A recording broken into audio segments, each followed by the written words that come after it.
नमस्कार दोस्तों, एडीसाइट के नेटवर्क में आपका स्वागत है। दोस्तों, हमारे आज के व्याख्यान का विषय है साक्षात्कार लेखन और इसी कार्यक्रम के लिए हमारे साथ जुड़े हैं डॉक्टर पीसी टंडन, हमारे subject expert, associate professor Hindi विभाग, दिल्ली विश्वविद्यालय। और इसी के साथ मैं सर का हमारे स्टूडियो में स्वागत करना चाहूँगी। सर, आने के लिए बहुत बहुत शुक्रिया। नमस्कार मित्रों, आज का चर्चा का विषय रहेगा साक्षात्कार। हिंदी गद्य की अन्य विधाओं में साक्षात्कार भी एक महत्वपूर्ण विधा के रूप में हमारे सामने आई है। जो आधुनिक कालीन हिंदी साहित्य है उसमें गद्य का यानी खड़ी बोली गद्य का जो विकास हुआ है, उस विकास में प्रारंभ से कविता से होते होते गद्य और गद्य की बहुत सारी विधाएं, तो उनमें साक्षात्कार, जिसको इंटरव्यू के रूप में भी हम देखते हैं, अंग्रेजी में उसके लिए इंटरव्यू शब्द है, भेंट वार्ता शब्द भी उसके लिए प्रयुक्त होता है। ये साक्षात्कार किसी सेलिब्रिटी, किसी हस्ती या किसी क्षेत्र विशेष में जो बहुत ही महत्वपूर्ण या लोक प्रसिद्ध विशेषज्ञ हो विषय का, या अपने क्षेत्र का जाना माना व्यक्ति हो, उसका या तो इंटरव्यू होता है, या एक ऐसे व्यक्ति का इंटरव्यू या साक्षात्कार लिया जाता है जिसकी उपलब्धियों को हम बताना चाहते हैं, दिखाना चाहते हैं कि वो वहाँ तक कैसे पहुँचा, उसके जीवन के जो संघर्ष हैं वो क्या रहे, उसकी पूरी संघर्ष यात्रा की जो उपलब्धियाँ हैं, जिससे दर्शकों या पाठकों को, क्योंकि साक्षात्कार अगर इलेक्ट्रॉनिक मीडिया पर है तो रेडियो टेलीविज़न पर वह प्रस्तुत किया जाता है, और यदि वह मुद्रित माध्यमों में है तो निश्चित रूप से वह पत्र पत्रिकाओं में प्रकाशित होते हैं, या पुस्तक के आकार में, पुस्तक के रूप में उनका संकलन संचयन भी किया जाता है। साक्षात्कार किसी एक व्यक्ति का, किसी 2 या 3 व्यक्तियों का भी होता है, एक साथ भी हो सकता है, क्रमशः भी हो सकता है, तो ये अलग अलग तरीके उसके रहते हैं। लेकिन इस साक्षात्कार से हिंदी साहित्य को, खड़ी बोली गद्य को एक महत्वपूर्ण विधा मिली, इसमें कोई संशय नहीं है।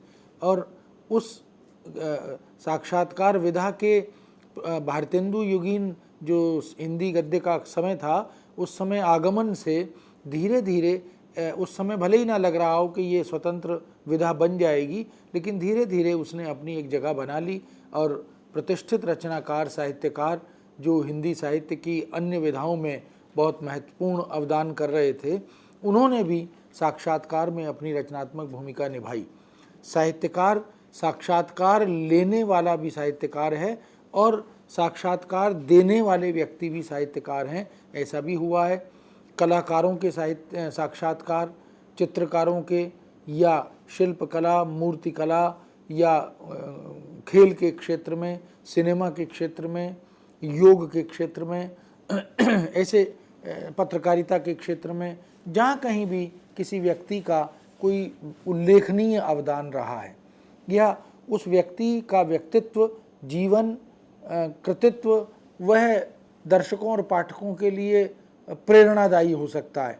तो इस तरह के घटनाक्रमों को लेकर कोई रचना, मान लीजिए कोई बहुत महत्वपूर्ण रचना आई है जो चर्चा का विषय बनी है, तो ऐसे रचनाकार का साक्षात्कार उसमें लिया जाता है कि उस रचना की प्रेरणा क्या है, इस रचना के माध्यम से वो अपने पाठकों को, समाज को कहना क्या चाहता है। इस तरह की कुछ चीज़ें उसके साथ जुड़ती चली जाती हैं।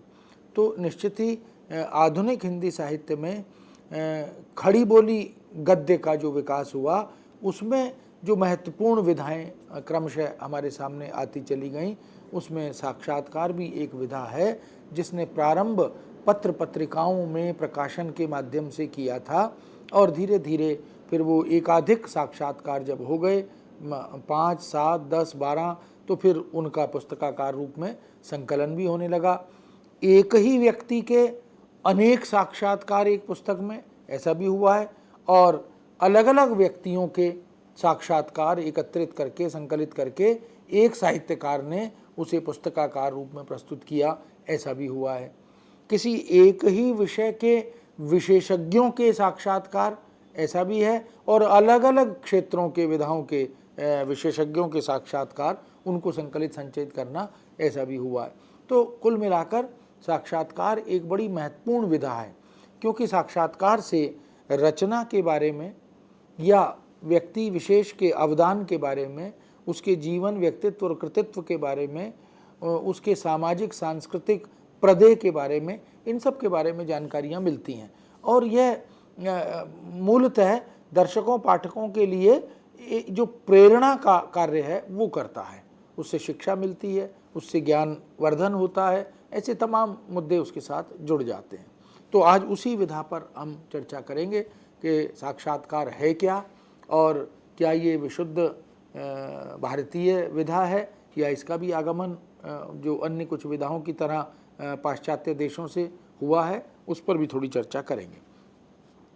हिंदी गद्य की नव्यतम और अधुनातन विधा है साक्षात्कार। साक्षात्कार अंग्रेजी शब्द इंटरव्यू का हिंदी अनुवाद है।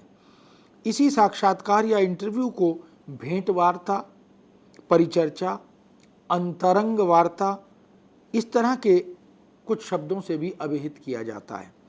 हिंदी खड़ी बोली गद्य की नवीनतम विधा साक्षात्कार के लिए सबसे पहले यदि किसी हस्ती को तलाश किया जाए, खोजा जाए, तो यह कोशिश की जाती है।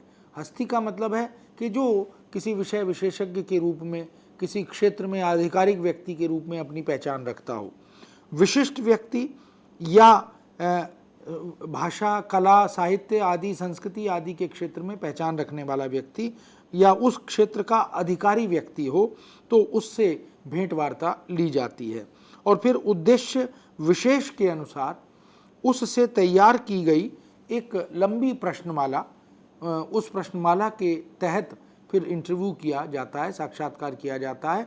और उस प्रश्नमाला को या तो सीधे सामने बैठकर व्यक्ति से जब प्रश्न किए जाते हैं तो प्रश्न उसी में से निकलते चले आते हैं, और या फिर पहले से कुछ विशेष मुद्दे, कुछ विशेष पक्ष जिनके ऊपर प्रश्न किए जाने हैं वो तैयार किए जाते हैं। आमने सामने बैठकर पूछे गए इन प्रश्नों के उत्तरों को या चर्चा परिचर्चा परक साक्षात्कार को या तो साक्षात्कारकर्ता रिकॉर्ड करता है, टेप रिकॉर्डर पर रिकॉर्ड कर लेता है। मोबाइल पर आजकल तो सुविधाएं, इलेक्ट्रॉनिक जो इंस्ट्रूमेंटल डेवलपमेंट हुआ है, जो उपकरणों का विकास हुआ है, तो वह उनको सामने रखकर इंस्ट्रूमेंट को, उपकरण को रिकॉर्ड कर लेता है।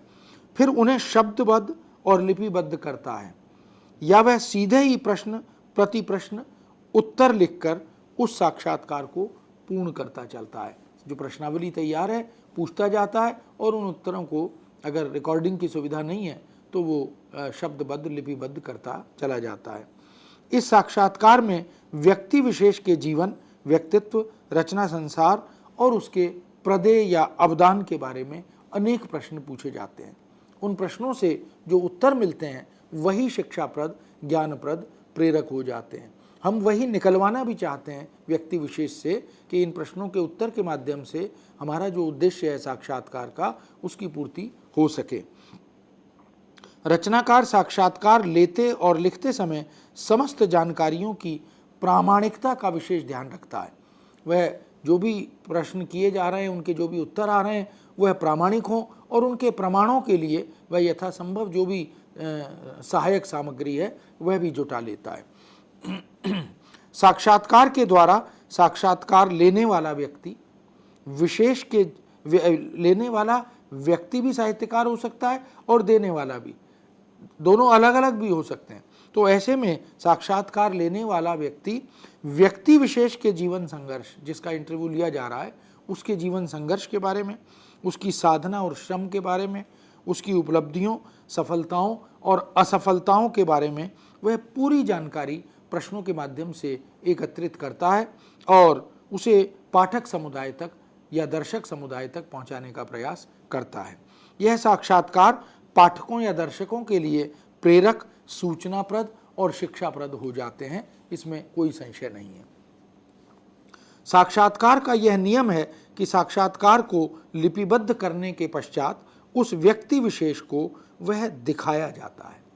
जो कुछ हमने इंटरव्यू लिया है, उस इंटरव्यू को अगर हमने लिपिबद्ध किया है तो उसी समय दिखा सकते हैं, या उसे टंकित आदि करके कंप्यूटर पर टाइप करके हम उसे बाद में दिखा सकते हैं। अगर रिकॉर्ड किया है टेप रिकॉर्डर पर, तो उसको भी लिपिबद्ध करने के बाद हम उस व्यक्ति विशेष को दिखाते हैं कि ये आपका साक्षात्कार है जो आपसे लिया गया है, और इसको हम प्रसारित या मुद्रित प्रकाशित करने की स्थिति में हैं, तो इसकी स्वीकृति एक प्रकार से ले ली जाती है। यदि उसमें कुछ संशोधन संपादन करना हो उस व्यक्ति विशेष के सुझाव के आधार पर, तो वह संपादन भी साक्षात्कार लेने वाला व्यक्ति उसमें कर लेता है। जबकि रेडियो, टीवी आदि पर जो साक्षात्कार सीधे लिए जाते हैं वो एक अलग तरह की स्थिति उसकी रहती है। इस तरह के माध्यमों में दो प्रकार के साक्षात्कार होते हैं।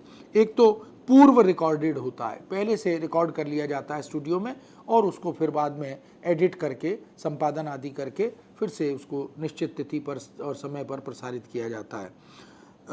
दूसरे सीधे प्रसारण वाले साक्षात्कार भी होते हैं, जिनको हम लाइव प्रस्तुति कहते हैं, उस तरह के भी होते हैं। पूर्व रिकॉर्ड किए गए साक्षात्कारों में तो संपादन करने वाला व्यक्ति या इंटरव्यू लेने वाला व्यक्ति या संपादित करने वाला व्यक्ति काट छांट करके उनका परिवर्तन, संशोधन कर लेता है, जबकि सीधे प्रसारण वाले साक्षात्कारों में यह संभावनाएं नहीं रहती हैं। इसलिए सीधे प्रसारण वाले साक्षात्कार में साक्षात्कार देने वाला भी बहुत सोच समझकर प्रश्नों के उत्तर देता है, और पूछने वाला भी जो भाषा है उसकी मर्यादा, शैली की मर्यादा या प्रश्नों की भी सामाजिक सरोकारों की दृष्टि से मर्यादा, इसका भी ध्यान रखता है। इलेक्ट्रॉनिक माध्यमों पर लिए गए साक्षात्कार भी जब सामाजिक राजनीतिक होते हैं तो साक्षात्कार लेने वाला अनेक तीखे कड़वे प्रश्न भी करता है, ताकि उस व्यक्ति विशेष को आग पर चलते हुए तीखे प्रश्नों के उत्तर देने पड़ें। वहाँ पर उद्देश्य ही होता है कि जन सामान्य से जो सरोकार है, किसी प्रतिनिधि का, किसी राजनेता का, किसी कला विशेषज्ञ का, तो उससे वो प्रश्न इसलिए पूछे जाते हैं इस मुद्रा में, ताकि उस तरह के उत्तर पाठकों तक, दर्शकों तक आएँ जिसकी वो अपेक्षा करते हैं। दर्शक या श्रोता उसे जिज्ञासा और रुचि के साथ देखते सुनते हैं, किंतु साहित्यिक, सांस्कृतिक या कलात्मक हस्तियों के साक्षात्कार एक खास तरह की मर्यादा की सीमा में रखे जाते हैं। उसमें प्रेरक पक्षों पर, किसी खास संदेश पर अधिक बल दिया जाता है। हिंदी भाषा और साहित्य में इस नवीन गद्य विधा का शुभारंभ भी भारतेंदु युग से ही हुआ था। भारतेंदु युग हिंदी गद्य के द्वार खोलता है। इसकी चर्चा हम पहले अन्य अनेक विधाओं के विषय में कर चुके हैं। यही गद्यकाल कहलाने का मुख्य कारण भी आधुनिक काल को यही है। सर्वप्रथम उस युग में भारतेंदु हरिश्चंद्र का ही साक्षात्कार लिया गया था। किसी रचनाकार ने भारतेंदु जी का साक्षात्कार लिया। साक्षात्कार करता थे साहित्यकार पंडित राधाचरण गोस्वामी। राधाचरण गोस्वामी उस समय भारतेंदु युग के रचनाकारों में, पत्रकारों में थे। गोस्वामी जी ने भारतेंदु से अनेक महत्वपूर्ण प्रासंगिक साहित्यिक प्रश्न पूछे थे, उनकी साहित्य के बारे में, भाषा के बारे में और साहित्यिक उद्देश्य के बारे में, अवदान के बारे में। तो भारतेंदु ने उन सभी प्रश्नों के जो सटीक, सूचनाप्रद, ज्ञानवर्धक और प्रेरक उत्तर दिए थे, उन्हें फिर लिपिबद्ध करके बाद में पत्रिकाओं में प्रकाशित भी किया गया था। महावीर प्रसाद द्विवेदी युग में, जो कि भारतेंदु युग के पश्चात का युग है, प्रसिद्ध संगीतज्ञ श्री विष्णु दिगंबर पुलस्कर से भेंटवार्ता की गई। हिंदी के प्रसिद्ध कहानीकार पंडित चंद्रधर शर्मा गुलेरी, उसकी माँ कहानी जिनकी बड़ी प्रसिद्ध है, गुलेरी जी ने यह साक्षात्कार महावीर प्रसाद द्विवेदी का लिया था। संगीत अनुशासन के विशेषज्ञ होने के नाते गुलेरी जी ने पुलस्कर जी से संगीत विषयक अनेक प्रश्न पूछे थे, और आगे चलकर वह साक्षात्कार संगीत की धुन शीर्षक से सितंबर माह सन 1905 में समालोचना पत्रिका में प्रकाशित भी हुआ था। इस तरह पुलस्कर जी का, विष्णु दिगंबर पुलस्कर जी का इंटरव्यू जो गुलेरी जी ने लिया था द्विवेदी युग में, वह इस पत्रिका में प्रकाशित हुआ और संगीत की धुन शीर्षक से उसको प्रकाशित किया गया। धीरे धीरे साक्षात्कार विधा लोकप्रिय होती चली गई। इससे साक्षात्कार लेने वाले और साक्षात्कार देने वाले दोनों व्यक्तियों को साहित्य जगत में या समाज और संस्कृति के क्षेत्र में ख्याति प्राप्त होने लगी। उन दोनों की साक्षात्कार के विषय में जो भी विशेषज्ञता होती थी, जो भी बोध होता था, उसकी जानकारी पाठकों तक, दर्शकों तक पहुंचने लगी थी। साक्षात्कार लेने वाले को उसी व्यक्ति के व्यक्तित्व, जीवन और कृतित्व संबंधी शोध करके अपनी प्रश्नावली तैयार करनी होती थी। जिस किसी व्यक्ति का किसी भी क्षेत्र या अनुशासन के विशेषज्ञ का साक्षात्कार लेना है, साक्षात्कारकर्ता पहले उस व्यक्ति के विषय में, उसके परिवार परिकर के विषय में, उसके जीवन, व्यक्तित्व और कृतित्व के विषय में, उसकी रचनाओं के विषय में, उसकी सोच, उसकी दृष्टि के विषय में, दर्शन के विषय में वो जानकारियां शोधपरक दृष्टि से अर्जित कर लेता है अध्ययन करके, ताकि जब वह उससे पूछे, उसका इंटरव्यू ले, तो उन तमाम प्रश्नों पर चर्चा कर सके जो महत्वपूर्ण है और इंटरव्यू में जिनको लाया जाना आवश्यक है। प्रारंभिक तैयार की गई प्रश्नावली में यथासंभव सभी महत्वपूर्ण पक्ष और आयाम समाहित कर लिए जाते हैं। फिर प्रश्नों में से प्रश्न एक के बाद एक, मान लीजिए प्रश्न किया, वहाँ से उत्तर आया, उस उत्तर में से भी फिर प्रश्न पैदा होते हैं। इस तरह प्रश्नों के भीतर से भी प्रश्न निकलते चले आते हैं और उन्हीं में से फिर उत्तर क्रमशः प्राप्त किए जाते हैं। 2-4 प्रारंभिक साक्षात्कार जब पत्र पत्रिकाओं में प्रकाशित हुए तो हिंदी जगत के अनेक रचनाकार इस विधा क्षेत्र में गतिशील हो गए। उन्हें लगा कि यह भी एक महत्वपूर्ण विधा है और इसमें उनको अपनी रचनात्मक भूमिका निभानी चाहिए। बनारसी दास चतुर्वेदी हिंदी के स्थापित समर्पित रचनाकार रहे हैं। उन्होंने अपने समय की प्रसिद्ध हिंदी पत्रिका विशाल भारत, जो कि द्विवेदी युग की बहुत प्रसिद्ध पत्रिका थी, उसमें सितंबर माह 1931 के अंक में एक साक्षात्कार प्रस्तुत किया, जिस साक्षात्कार की बड़ी चर्चा हुई। बनारसी दास चतुर्वेदी बहुत प्रतिष्ठित और स्थापित गद्यकार के रूप में हमारे सामने आते हैं।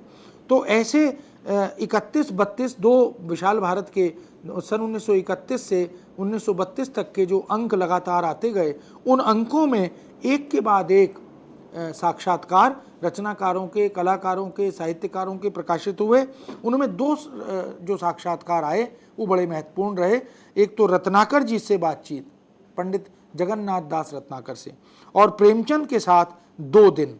ये दोनों साक्षात्कार बनारसी दास चतुर्वेदी की साक्षात्कार कला के परिचायक है।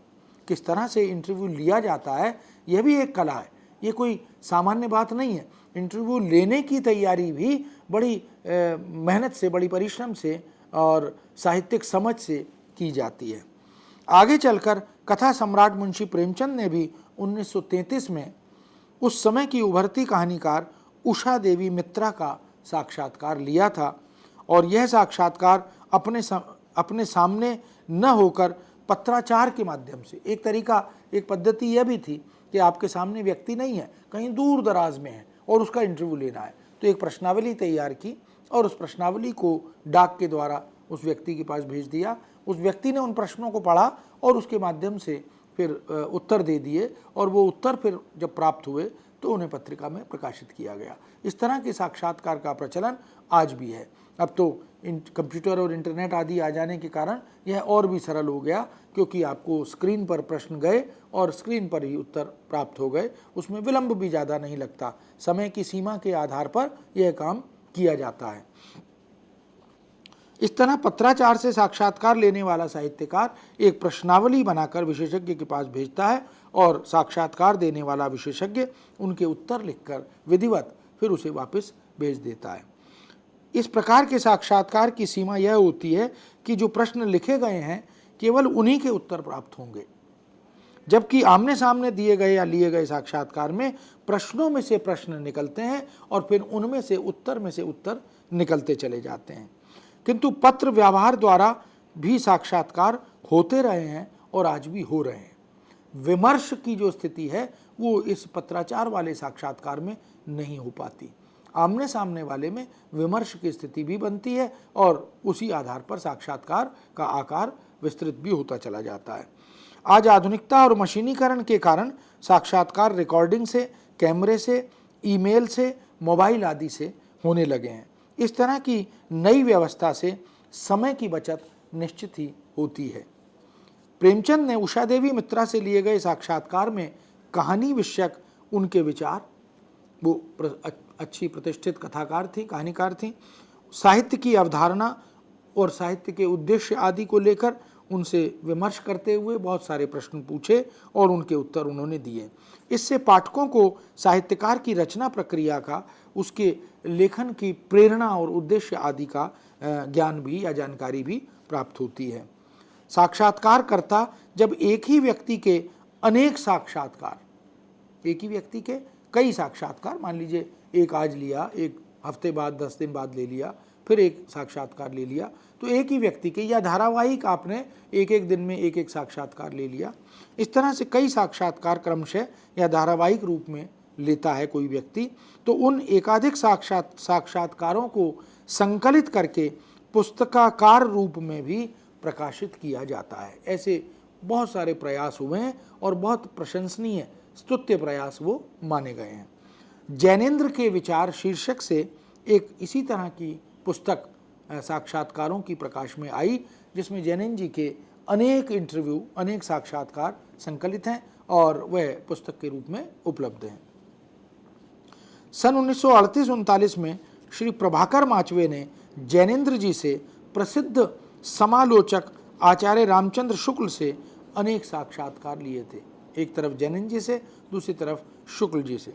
इन दोनों प्रतिष्ठित रचनाकारों की साहित्य साधना, इनकी सोच या दर्शन, साहित्य के उद्देश्य, इन सब पर बहुत सारे प्रश्न पूछे गए और अक्टूबर 1939 के वीणा पत्रिका के अंक में ये साक्षात्कार एक के बाद एक प्रकाशित हुए। हम जानते हैं कि रामचंद्र शुक्ल एक प्रतिष्ठित समालोचक, इतिहासकार, हिंदी साहित्य का इतिहास उनके द्वारा जो लिखा गया, कोशकार भी हैं, कवि भी हैं, अनुवादक भी हैं, निबंधकार भी हैं। ऐसे बहुआयामी व्यक्तित्व के इंटरव्यूज़ जब लिए गए तो स्वाभाविक है कि इन सब आयामों को ध्यान में रखकर उनकी जीवन शैली, उनके व्यक्तित्व की विशेषताओं आदि को लेकर, संघर्ष को, साधना को लेकर ऐसे अनेक प्रश्न फिर निकलते हैं। उन प्रश्नों के सबके उत्तर प्राप्त किए माचवे जी ने और उनको फिर एक इंटरव्यू के रूप में पत्रिका में प्रकाशित भी कराया। वीणा पत्रिका अपने समय की बड़ी प्रसिद्ध पत्रिका थी और जैनेन्द्र जी बहुत अच्छे रचनाकार, कहानीकार, उपन्यासकार, समालोचक रहे हैं।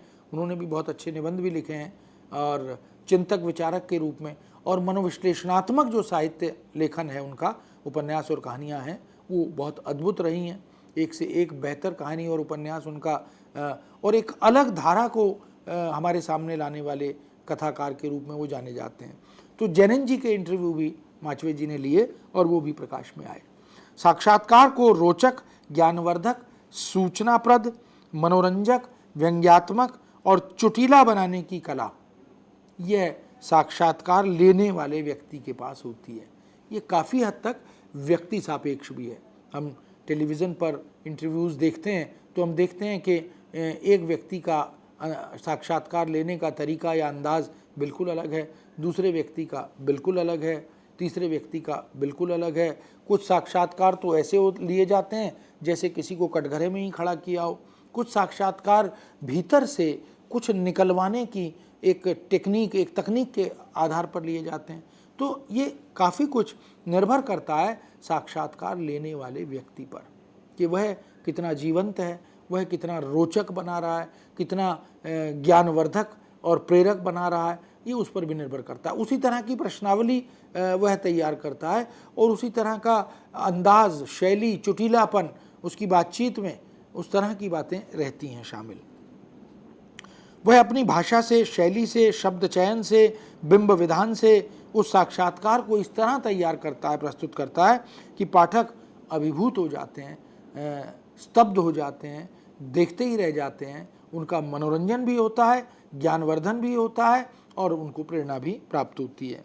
यह कथ्य के स्तर पर और अभिव्यक्ति के स्तर पर, दोनों स्तर पर साक्षात्कार लेने वाला विशेषज्ञ व्यक्ति से इस तरह के प्रश्न करता है कि कथ्य और अभिव्यक्ति का जो चमत्कार है, जो सौंदर्य है, जो अभिभूत करने की कला है, वह उसके माध्यम से हमारे सामने आ सके। प्रभाकर माचवे ने रामचंद्र शुक्ल जी का साक्षात्कार जब प्रकाशित कराया तो उनकी चुटीली, व्यंग्यात्मक और हास्य विनोद से भरपूर बिंबात्मक भाषा, बिंब प्रधान भाषा का उदाहरण हम देख सकते हैं। प्रभाकर जी एक अच्छे रचनाकार, साहित्यकार के रूप में जाने जाते हैं। प्रभाकर माचवे ने जिस तरह का साहित्य दिया है, वास्तव में वह हिंदी के लिए एक अलग पहचान रखता है। उन्होंने जो इंटरव्यूज़ लिए हैं वो इंटरव्यू उनके व्यक्तित्व के परिचायक भी हैं, उनकी सोच के परिचायक भी हैं। एक इंटरव्यू उन्होंने जो रामचंद्र शुक्ल का लिया, उसमें प्रभाकर जी क्या उनके विषय में लिखते हैं आप देखें। भाषा शैली, बिंब किस तरह का, जिसको जैसा हम कहते हैं कि ये जो अन्य गद्य विधाएं हैं, इनमें बहुत सारी दूसरी विधाएं अनायास प्रवेश कर जाती हैं। संस्मरण भी आ जाता है, रेखाचित्र भी आ जाता है, डायरी भी आ जाती है, जीवनी भी आ जाती है, आत्मकथात्मक तत्व भी आ जाते हैं, ऐसी कुछ चीज़ें आती हैं। तो शुक्ल जी के इस साक्षात्कार की कुछ पंक्तियां आप देखें।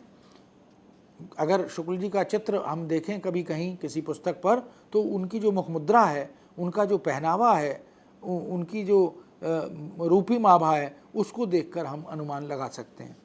भूरी अधकटी मूछों के छप्पर के नीचे, भूरी अधकटी मूछों के छप्पर के नीचे एक स्थिर गंभीर मुस्कुराहट, मोटे चश्मे के ऐनक और घनी भौहों के नीचे ज्ञान के गुरुत्व से भरी हुई आंखें, गदबदा बदन, ढीला ढाला अंग्रेजी लिबास और सादा रहन सहन, सिर पर रुपहले केशों का विरल अधिराज्य।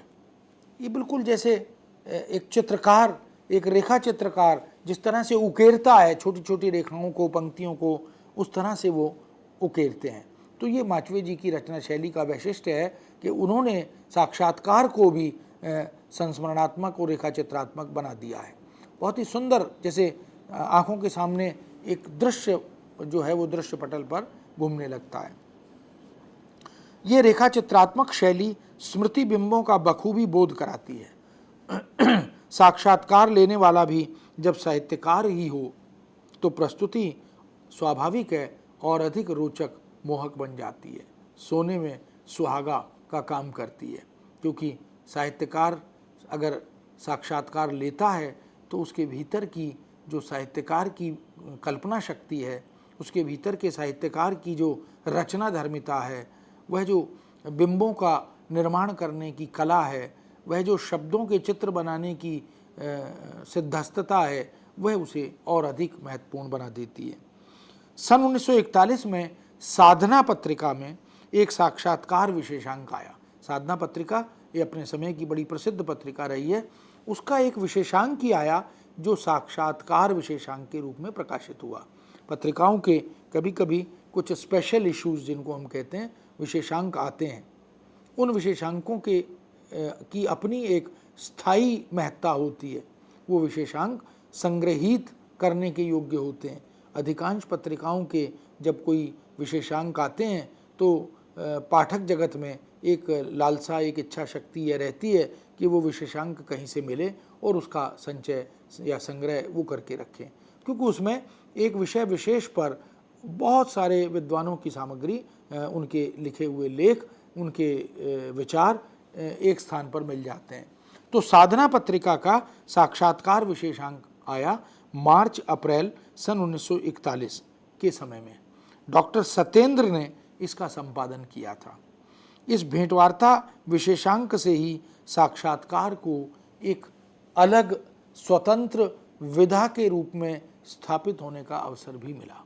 एक तरह से साधना पत्रिका का यह साक्षात्कार विशेषांक साक्षात्कार के लिए आधारशिला का काम करता है।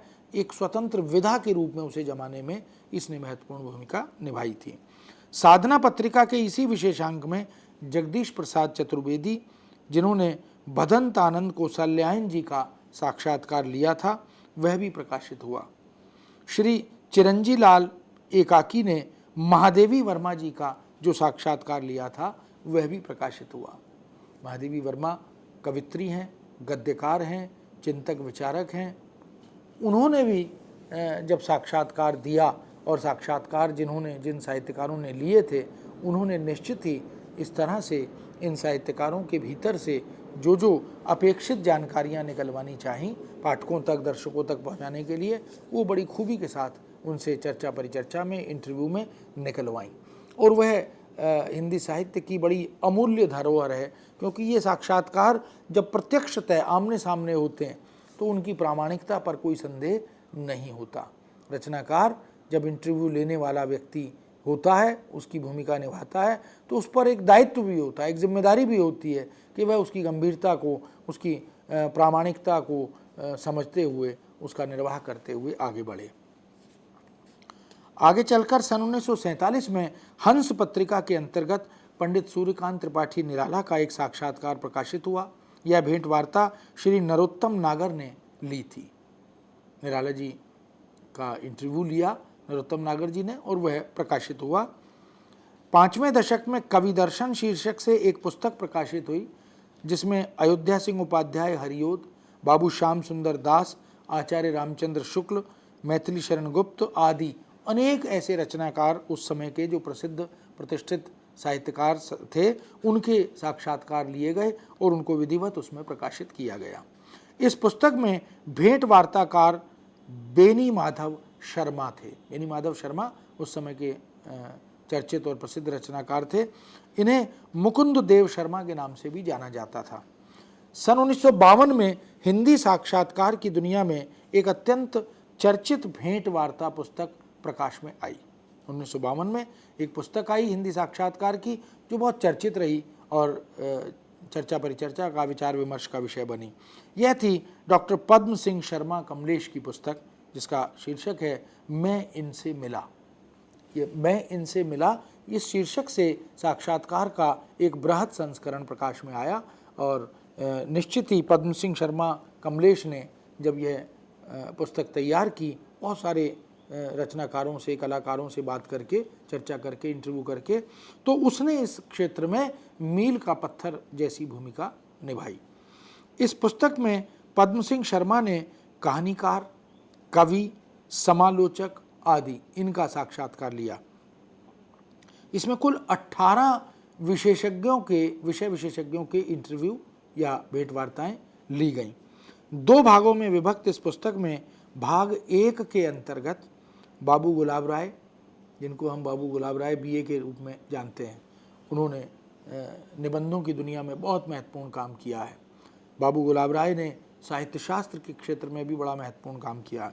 राम नरेश त्रिपाठी, सुदर्शन, सूर्यकांत त्रिपाठी निराला, लक्ष्मी नारायण मिश्र, महादेवी वर्मा, शांति प्रिय द्विवेदी, सच्चिदानंद हीरानंद वात्स्यायन अज्ञे, ये सारी बड़ी बड़ी हस्तियाँ हिंदी साहित्य के बड़े बड़े हस्ताक्षर, इनके इंटरव्यूज़ पहले भाग में लिए गए। तो ये प्रथम भाग जो पद्म सिंह शर्मा का था इस पुस्तक के, जिसके 2 खंड थे, उसमें इन लोगों के इंटरव्यू थे। जबकि दूसरे भाग में इंद्र विद्या वाचस्पति, राय कृष्णदास, बालकृष्ण शर्मा नवीन, जैनेन्द्र, यशपाल, दिनेश नंदनी डालमिया, डॉक्टर नगेंद्र, रामेश्वर शुक्ल अंचल, प्रभाकर माचवे और विष्णु प्रभाकर, इन हस्तियों के इन भाषा और साहित्य को समर्पित विशेषज्ञों के इंटरव्यूज़ इस दूसरे खंड में लिए गए। इस तरह से पद्म सिंह शर्मा कमलेश की यह जो पुस्तक है, इसने इंटरव्यू को विधिवत सैद्धांतिक दृष्टि से भी हमारे सामने प्रतिष्ठित कर दिया, स्थापित कर दिया। डॉक्टर पद्म सिंह शर्मा कमलेश, इन्होंने अधिकांश साहित्यकारों से जो प्रश्न पूछे थे वो एक रूप प्रश्न थे। एक तरीका यह भी है कि आपने एक प्रश्नावली तैयार कर ली, उस प्रश्नावली में आपने मान लीजिए 20 प्रश्न तैयार किए।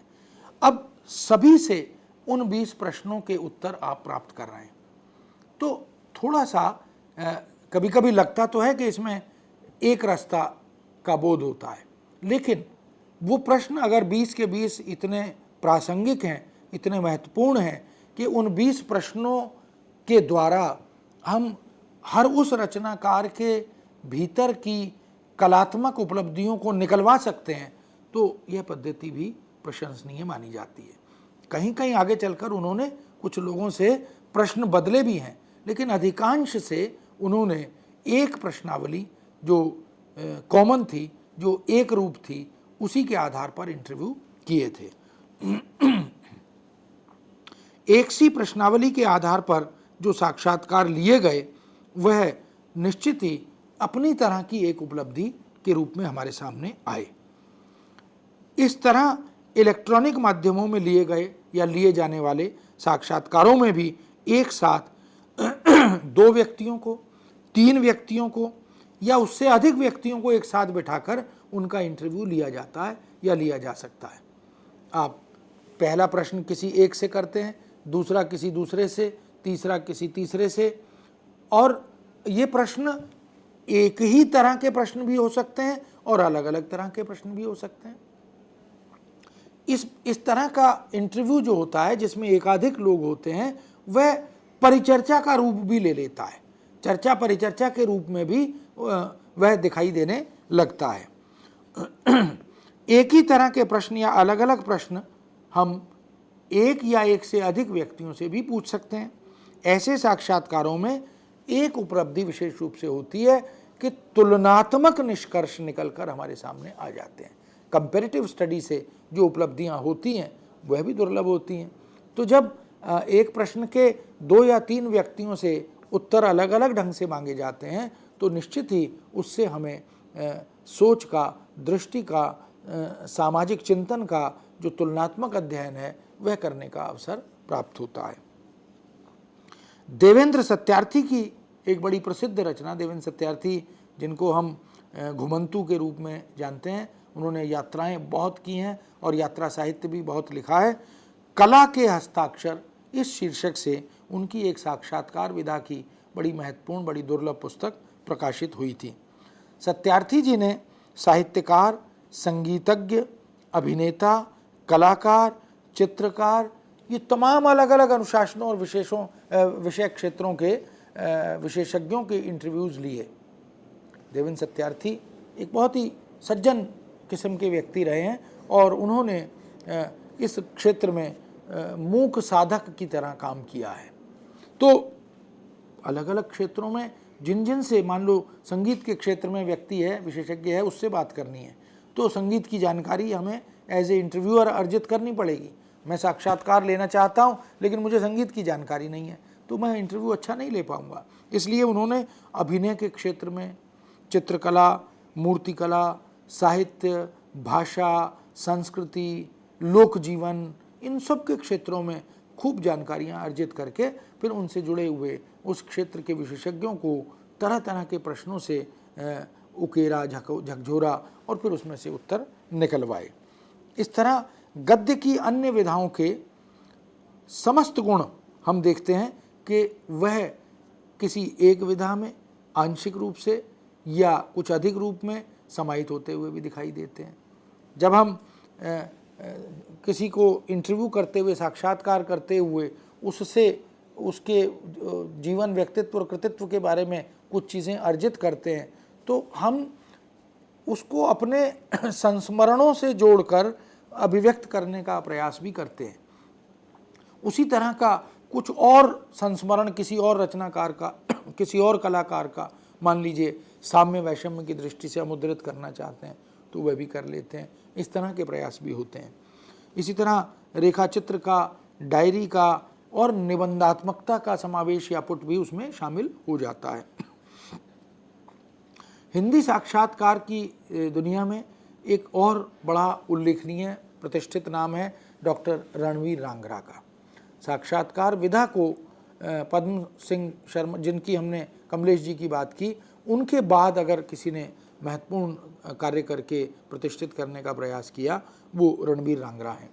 डॉक्टर रांगरा की 2 बड़ी चर्चित पुस्तकें सृजन की मनोभूमि सन 1968 में प्रकाशित हुई थी, जिसमें रचनाकारों से उनकी सृजन प्रेरणा के बारे में, उनके मनोभावों के बारे में, उनकी अभिव्यक्ति और अनुभूति के बारे में तरह तरह के प्रश्न रांगरा जी ने किए थे।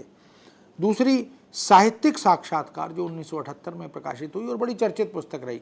बड़े बड़े धुरंधर साहित्यकारों के इंटरव्यू रांगरा जी ने लिए और बहुत अच्छे इंटरव्यू लिए और उन इंटरव्यूज़ को जब उन्होंने प्रकाशित किया तो उससे हिंदी जगत में उसका बड़ा भव्य स्वागत हुआ और लोगों ने उसे बाकायदा रेखांकित करते हुए, उल्लेख करते हुए एक पहचान दी। इसी तरह वीरेंद्र कुमार गुप्त, इनकी समय और हम शीर्षक से एक साक्षात्कार वाली पुस्तक प्रकाश में आई। अच्छी पुस्तक, चर्चित पुस्तक रही है, मोटी बृहद पुस्तक। रामावतार कृत समय, समस्या और सिद्धांत शीर्षक से एक पुस्तक आई।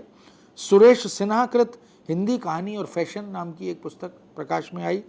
शरद देवड़ा की 7 कथा लेखिकाएं और कथा नायिकाएं, इन शीर्षकों से भी पुस्तकें प्रकाश में आईं।